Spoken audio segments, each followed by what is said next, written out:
नमस्कार, जय हिंद। मैं मोहन पाठक और आप देख रहे हैं एमपीएससी हिंदी यूट्यूब चैनल। दोस्तों, आज जिस टॉपिक पर हम चर्चा करने वाले हैं ये भारत का अति प्राचीन मुद्दा है और ये अनादिकाल से इस पर चर्चा होते आ रही है। अब इसी को लेकर मोहन भागवत आरएसएस प्रमुख हैं, राष्ट्रीय स्वयंसेवक संघ के प्रमुख हैं और इन्होंने अपनी बात रखी है। उन्होंने 1.25 साल जब आरएसएस अपने स्थापना का शताब्दी वर्ष मना रहा है उस समय पर इन्होंने ये कहा, जो हमारे देश में जातिवाद है, वंशवाद है, इन सारी चीज़ों को लेकर उन्होंने टिप्पणी की।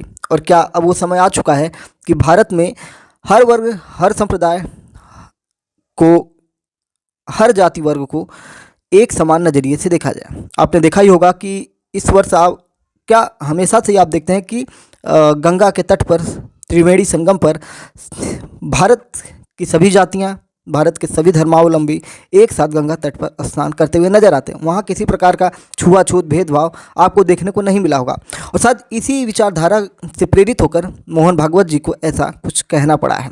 क्या है, आइए डिटेल से जानते हैं पूरा मामला। एमपीएससी हिंदी पर नया है तो चैनल को सब्सक्राइब करके daily current affairs, news analysis के लिए हमारे साथ जुड़ सकते हैं। अपने दोस्तों वीडियोज़ को शेयर कर सकते हैं। साथ ही साथ हिस्ट्री, ज्योग्राफी, पॉलिटी की क्लासेज आपकी स्टार्ट हो चुकी हैं, जिनमें पॉलिटी और जियोग्राफी की क्लास चल रही है, उसका आप लाभ उठा सकते हैं लेक्चर मेथड द्वारा। 1.25 साल जब आरएसएस अपना मना रहा है तो इसमें संघ यूपी समेत देश भर में लगातार कार्यक्रमों का आयोजन कर रहा है। इसमें सबसे ज़्यादा चर्चा हिंदू सम्मेलनों की ही हो रही है। संघ इसके जरिए हिंदुओं को एकजुट करने का आह्वान भी कर रहा है। संघ प्रमुख मोहन भागवत यूपी सीएम योगी आदित्यनाथ ने हाल के कुछ दिनों में जातियों को एकजुटता करने को लेकर बयान दिया। दोनों की बयान एक जैसे दिख रहे हैं। राष्ट्रीय स्वयंसेवक संघ ज़्यादा से ज़्यादा लोगों तक पहुंचने में कोशिश कर रही है। गाजियाबाद में आरएसएस के स्थापना शताब्दी वर्ष की तैयारियों को लेकर पश्चिमी और ब्रज क्षेत्र के समन्वय बैठक में सीएम योगी आदित्यनाथ शामिल हुए थे। सीएम की उपस्थिति में तय हुआ कि स्वयंसेवक घर घर जाकर जातियों में बटे लोगों को एक करने का काम करेंगे और अनेकता में एकता का संदेश देंगे। वहीं आरएसएस प्रमुख मोहन भागवत 4 दिन के वाराणसी दौरे पर थे। उन्होंने कहा, शमशान, मंदिर और पानी सब पर हिंदुओं के लिए एक हक होना चाहिए। इसी लक्ष्य के साथ संघ काम कर रहा है। हिंदू समाज के सभी पंथ, जाति, समुदाय साथ आए, यही संघ की परिकल्पना है। संघ का मतलब सबकी मदद करना और युवा शक्ति को सही दिशा देना होता है। वाराणसी में अपने एक दूसरे कार्यक्रम में उन्होंने कहा, मुसलमान आरएसएस तभी ज्वाइन कर सकते हैं जब वे भारत माता की जय के नारे लगाएं और भगवा झंडा की इज्जत करना शुरू कर दें। भारत के सभी संप्रदायों, समुदायों और जातियों के लोगों का संघ की शाखाओं में स्वागत है, सिवाय उन लोगों के जो खुद को औरंगजेब का वंशज कहते हैं, यानी कि औरंगजेब पीछा छोड़ने वाला नहीं है। आरएसएस ने पिछले साल अक्टूबर में शारदीय नवरात्र से शताब्दी वर्ष मनाने की घोषणा की थी। 100 साल पहले 1925 में आरएसएस की स्थापना हुई थी। शताब्दी वर्ष में संघ ने देश सहित पूरे यूपी में कई कार्यक्रम करने की योजना बनाई थी। इसके तहत ही संघ है यूपी समेत पूरे देश में हिंदू सम्मेलनों का आयोजन भी कर रहा है या करेगा। इसमें संघ गांव की छोटी से छोटी बस्तियों में हिंदू सम्मेलन करेगा। गृह संपर्क अभियान की शुरुआत की जाएगी। इसमें संघ की विचारधारा को हर एक घर तक पहुंचाने की कोशिश की जाएगी।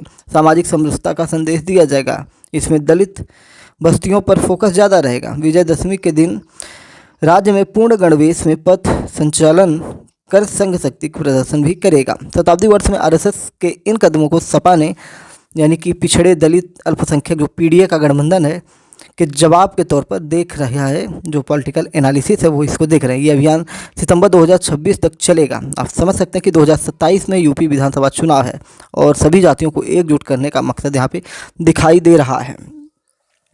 क्यों जोर दे रहा है? आपको पता है कि लोकसभा चुनाव में उत्तर प्रदेश में भाजपा की हार की प्रमुख वजह आरक्षण और संविधान के मुद्दे को मान लिया गया था।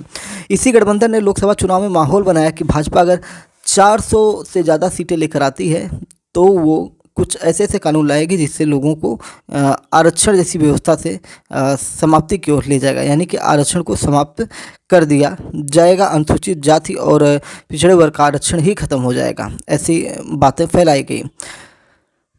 भाजपा की पूर्ण बहुमत की सरकार बनी तो वह संविधान बदल देगी। इससे सबसे ज़्यादा नुकसान उन लोगों का होगा जो आरक्षण लेते हैं, पिछड़ों का होगा, दलितों का होगा।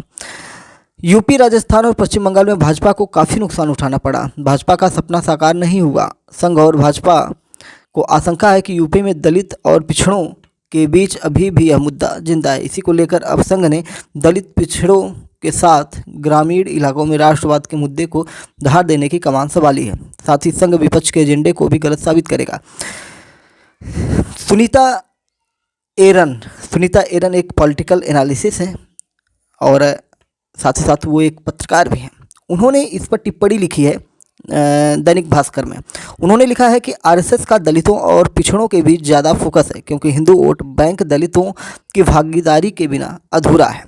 आपको बता दें कि 2011 की जनगणना के मुताबिक देश भर में हिंदुओं की आबादी सबसे ज़्यादा उत्तर प्रदेश में ही है। प्यू रिसर्च सेंटर के 2021 के आंकड़ों के मुताबिक उत्तर प्रदेश में हिंदुओं की जनसंख्या बढ़ने की दर उच्चतम है। दूसरे नंबर पर बिहार है, यानी कि सबसे ज़्यादा हिंदू आपको उत्तर प्रदेश में देखने को मिल जाएगा। क्यों नहीं भाई, क्योंकि यहाँ की पॉपुलेशन भी तो सबसे ज़्यादा आपको देखने को मिल रही है। पिछले साल जातिगत जनगणना को लेकर बहस भी छिड़ी थी। सितंबर 2024 में केरल के पलक्कड़ में संघ की 3 दिवसीय अखिल भारतीय स्वयंसेवक उस समय बैठक की गई थी।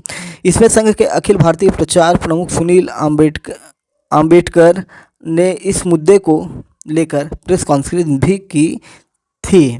इसमें उन्होंने कहा था कि आरएसएस को लगता है कि सभी कल्याणकारी योजनाओं के लिए विशेष रूप से जो जाति पिछड़ रही है उन पर विशेष ध्यान देना चाहिए। सभी को एक समान लेकर चलना चाहिए। जो पिछड़े हैं उनको ज़्यादा फोकस करना चाहिए। इसके लिए अगर सरकार को कभी आंकड़ों की ज़रूरत है तो यह एक स्थापित परंपरा है। इससे पहले भी सरकार ने इस तरह के काम किए हैं, इसलिए आगे भी कर सकती है। यानी कि जाति जनगणना भविष्य में भारत सरकार करवा सकती है और चुनाव में भी इसका कहीं ना कहीं इनडायरेक्ट रूप में बताने की कोशिश की गई थी।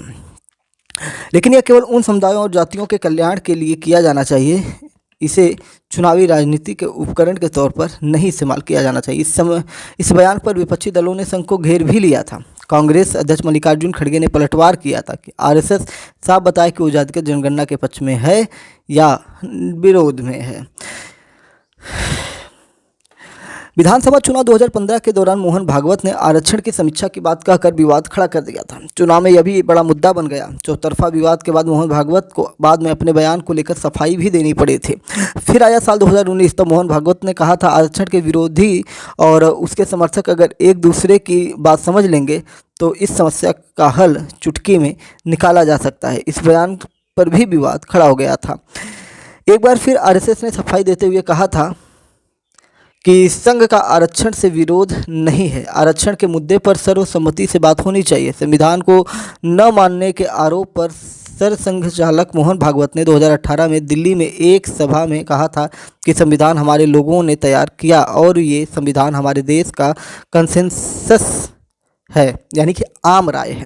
इसलिए संविधान के अनुशासन का पालन करना सबका कर्तव्य है। संघ इसको पहले से ही मानता है। हम स्वतंत्र भारत के सब प्रतीकों का और संविधान की भावना का पूर्ण सम्मान करते हैं। आपको बता दें कि संघ के कुछ और भी भाग हैं जिनमें अखिल भारतीय विद्यार्थी परिषद है, विश्व हिंदू परिषद है, सेवा भारती है, वनवासी कल्याण आश्रम है, भारतीय किसान संघ है, राष्ट्रीय मुस्लिम मंच है, राष्ट्र सेविका समिति है। इनके बारे में थोड़ा सा आपको बता दूं, क्योंकि जब हम आरएसएस की बात ही कर रहे हैं तो संघ के प्रमुख आनुषंगिक संगठनों की बात करें तो एबीवीपी अखिल भारतीय विद्यार्थी परिषद यानी एबीवीपी हो जाएगा। ये आरएसएस का स्टूडेंट विंग है। महात्मा गांधी की हत्या के बाद संघ प्रमुख सहित कई कार्यकर्ता गिरफ्तार हो गए। संघ की गतिविधियां रुक गई। इसके बाद संघ ने अपने कार्यकर्ताओं को जोड़े रखने के लिए इसकी शुरुआत की। एबीवीपी की 9 जुलाई 1949 को इसकी औपचारिक शुरुआत की गई थी। विश्व हिंदू परिषद की बात करें तो ये जो है 29 अगस्त 1964 को तब के संघ प्रमुख गोलवलकर ने हिंदू धर्मगुरु स्वामी चिन्मयानंद सरस्वती के साथ मिलकर विश्व हिंदू परिषद की शुरुआत की थी। स्वामी चिन्मयानंद विश्व हिंदू परिषद के पहले अध्यक्ष थे। राम जन्मभूमि आंदोलन और बाबरी मस्जिद के विवादित ढांचे को गिराने के बाद देश भर में लोग विश्व हिंदू परिषद को जानने लगे थे, क्योंकि विश्व हिंदू परिषद का ही कहीं ना कहीं अहम रोल था वहाँ पे। ठीक है, तो सेवा भारती की बात करते हैं। 1989 में इसकी शुरुआत हुई थी। आमतौर पर यह संगठन आदिवासियों दलित बस्तियों में हेल्थ एजुकेशन और अवेयरनेस को लेकर काम करता है। वहीं वनवासी कल्याण आश्रम की बात करें तो 1952 में संघ के स्वयं सेवक बाला साहब देश पांडे ने छत्तीसगढ़ के जसपुर में वनवासी कल्याण आश्रम की शुरुआत की। यह संगठन आदिवासियों के बीच काम करता है। ईसाई मिशनरियों के साथ इसका विवाद भी होता रहा है। इसकी स्थापना मार्च 1979 में संघ के प्रचारक रहे दंतोपंत ठेंगड़ी ने की थी। दंतोपंत ठेंगड़ी ने ही भारतीय मजदूर संघ और स्वदेशी जागरण मंच की शुरुआत की थी। भारतीय किसान संघ यानी BKS ने 2021 में 3 कृषि कानूनों को लेकर केंद्र सरकार का विरोध किया था। राष्ट्रीय मुस्लिम मंच की बात करें तो संघ प्रमुख KS सुदर्शन थे। इसकी शुरुआत 2022 में इन्हीं के द्वारा किया गया था। इसे RSS के प्रेरित संगठन बताया जाता है। इसमें संघ प्रचारक इंद्रेश कुमार की अहम भूमिका है। संघ ने उन्हें इसका मार्गदर्शक भी बनाया था। वहीं राष्ट्र सेविका समिति की बात करें तो RSS की ये महिला विंग है। इसकी स्थापना 25 अक्टूबर 1936 को वर्धा में हुई थी। इसका नाम केवल केशव बलिराम हेडगेवार ने ही रखा था। इसका संघ के मुताबिक उद्देश्य शाखा के जरिए सशक्त हिंदू राष्ट्र बनाना है। अभी 55,000 से ज़्यादा इसके मेंबर्स हैं। देश भर में इसकी 2700 शाखा है। इसकी प्रार्थना संस्कृत में है जो नमामो वयम मातृभुः पुण्यभूस्ताम से शुरू होती है।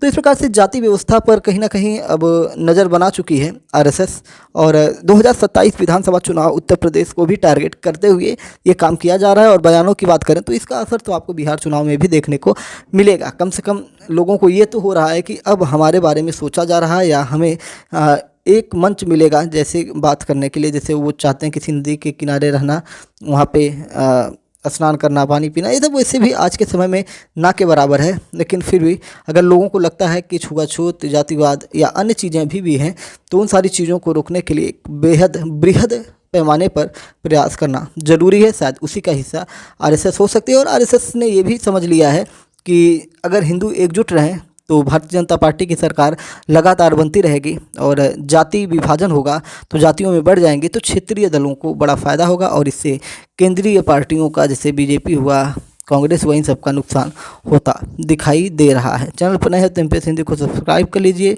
Daily current affairs, news analysis के लिए। साथ ही साथ